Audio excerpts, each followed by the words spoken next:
东山175嘉比公路对2006年启用交大，结合当地碰柑、嘉比甲连接关仔岭温泉，一直是带动地方产业观光真重要建设。不过，议员赵坤元总结顺表示，嘉比公路两边因为树基生甲满实，加上路面无整修，已经影响游览车进出的意愿，要求市府改善，全力拼产业观光。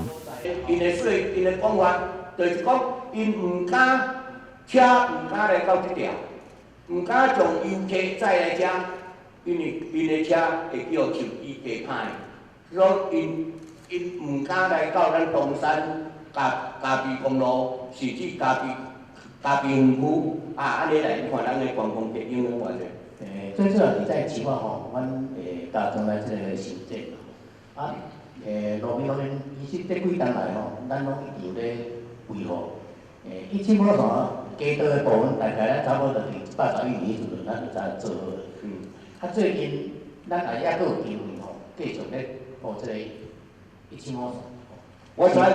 你有去争取一条前瞻计划，要来铺这条175线到关仔岭，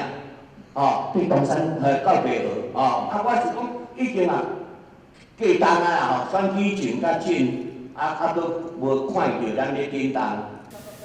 面对东山175休闲农业区的环境，除了干务局，议员也点名农业、交通、观光等跨局处，希望市长整合资源，包括争取公车车体广告、公部门土地拓宽做停车等全方位投入，来帮助地方发展。台南新闻管制张硕维采访报道。